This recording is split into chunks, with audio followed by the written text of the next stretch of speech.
Good morning. मेरा नाम doctor सीमा गुलाटी है। मैं राजऋषि महाविद्यालय अलवर में एसोसिएट प्रोफेसर के पद पर कार्यरत हूँ। यह लेक्चर थर्ड ईयर के स्टूडेंट्स के लिए है। आज हम इस लेक्चर में 5 मेंबर्ड हेटेरोसाइक्लिक कंपाउंड्स में एरोमेटिसिटी एवं इलेक्ट्रोफिलिक सब्स्टिट्यूशन रिएक्शंस स्टडी करेंगे। बेंजीन की तरह 5 मेंबर्ड हेटेरोसाइक्लिक कंपाउंड्स भी एरोमेटिक कैरेक्टर शो करते हैं। पाउलिंग की रेजोनेंस थ्योरी के अनुसार रेजोनेंस एनर्जी एरोमेटिसिटी का मापदंड होती है। अतः हम रेजोनेंस एनर्जी को आधार मानकर बेंजीन एवं 5 मेंबर्ड हेटेरोसाइक्लिक कंपाउंड्स में एरोमेटिसिटी की व्याख्या कर सकते हैं। बेंजीन की रेजोनेंस एनर्जी 144.4 किलोजूल पर मोल होती है, जबकि थायोफीन में 117 किलोजूल्स पर मोल, पिरॉल में 87.8 किलोजूल्स पर मोल, जबकि फ्यूरेन में सबसे कम 71.1 किलोजूल्स पर मोल रेजोनेंस एनर्जी पाई जाती है। उपरोक्त डाटा से प्रदर्शित हो रहा है कि बेंजीन तीनों 5 मेंबर्ड हेटेरोसाइक्लिक कंपाउंड्स की तुलना में अधिक एरोमेटिक होती है एवं अधिक स्थायी भी होती है। शब्द एरोमेटिसिटी किसी अणु की स्टेबिलिटी को भी निश्चित रूप से प्रदर्शित करती है। जो अणु अधिक एरोमेटिक होंगे वह अधिक स्थायी भी होंगे। तीनों हेटेरोसाइक्लिक कंपाउंड्स की रेजोनेंस एनर्जी की व्याख्या करने के लिए इनमें रेजोनेंस को समझना आवश्यक है। तीनों हेटेरोसाइक्लिक कंपाउंड्स में 4 डिफरेंट तरह की रेजोनेटिंग स्ट्रक्चर्स पाए जाते हैं। यहाँ Z हेटेरो एटम को प्रदर्शित कर रहा है।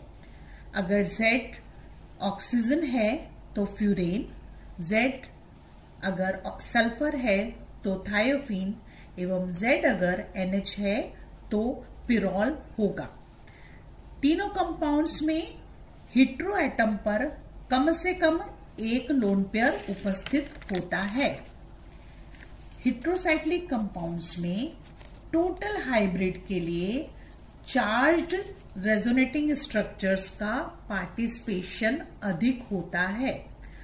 अतः बेंजीन की तुलना में यह तीनों कंपाउंड्स कम एरोमेटिक होते हैं। बेंजीन में चार्ज्ड रेजोनेटिंग स्ट्रक्चर्स का कंट्रीब्यूशन बहुत कम होता है। तीनों हेटेरोसाइक्लिक कंपाउंड्स में थायोफीन अधिक एरोमेटिक होता है, जैसा कि रेजोनेंस एनर्जी से प्रदर्शित हो रहा है। थायोफीन में d ऑर्बिटल की प्रेजेंस के कारण अतिरिक्त अनुनादी संरचनाएं संभव हैं। पाउलिंग की अनुनादी धारणा के अनुसार जिस भी अणु में अनुनादी संरचनाएं अधिक पाई जाएंगी वह अधिक स्थायी होगा, जबकि इन अतिरिक्त अनुनादी संरचनाओं का कंट्रीब्यूशन टोटल हाइब्रिड में बहुत कम होता है। अब हम 5 मेंबर्ड हेटेरोसाइक्लिक कंपाउंड्स की रिएक्टिविटी को स्टडी करेंगे।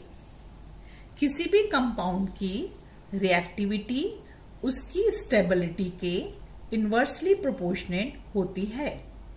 जो कंपाउंड्स अधिक स्टेबल होगा वह कम रिएक्टिव होगा, जबकि जो कंपाउंड कम स्टेबल होगा वह अधिक रिएक्टिव होगा। अतः बेंजीन अधिक एरोमेटिक होने के कारण अधिक स्टेबल होता है एवं इसकी रिएक्टिविटी तीनों 5 मेंबर्ड हेटेरोसाइक्लिक कंपाउंड्स की तुलना में कम होती है।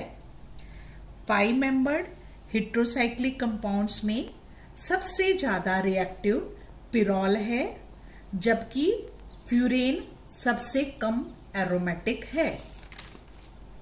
इसका कारण यह है कि पिरोल में उपस्थित नाइट्रोजन हेट्रो एटम ऑक्सीजन की तुलना में लेस इलेक्ट्रोनेगेटिव है, पर उसकी पॉजिटिव चार्ज को एक्कोमोडेट करने की क्षमता ऑक्सीजन की तुलना में अधिक होती है।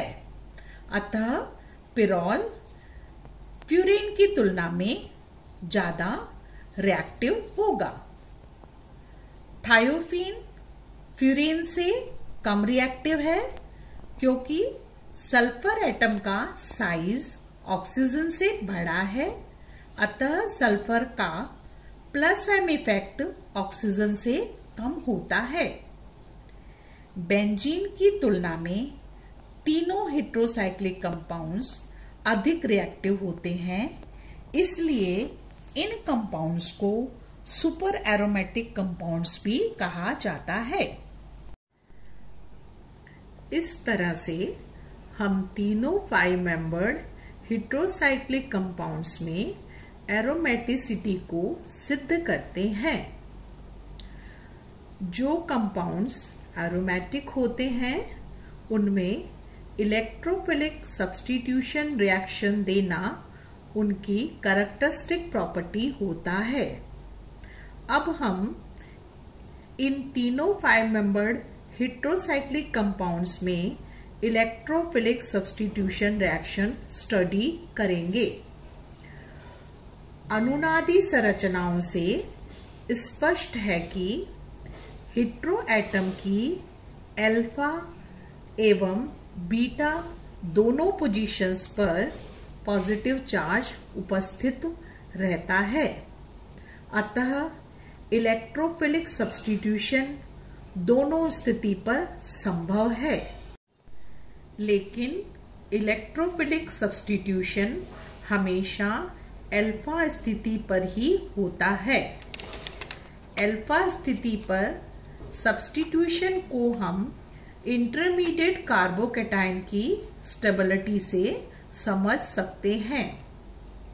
जैसा कि आप देख रहे हैं कि अल्फा सब्स्टिट्यूशन से जो इंटरमीडिएट कार्बोकैटायन बनता है वह अधिक अनुनाद के कारण ज्यादा स्थायी होता है, जबकि बीटा सब्स्टिट्यूशन से जो इंटरमीडिएट कार्बोकैटायन बनता है उसमें 2 ही अनुनादी संरचनाएं संभव हैं, अतः वह अल्फा सब्स्टिट्यूटेड इंटरमीडिएट कार्बोकैटायन से कम स्थायी है। दोनों अल्फा स्थिति पर अगर पहले से कोई ग्रुप प्रेजेंट हो तो फिर बीटा स्थिति पर भी सब्स्टिट्यूशन संभव है। नेक्स्ट लेक्चर में हम इंडिविजुअल मेंबर्स स्टडी करेंगे। फर्स्ट ऑफ ऑल हम लोग पिरोल जो है उससे स्टार्ट करेंगे, तो नेक्स्ट लेक्चर हमारा पिरोल पे बेस्ड होगा।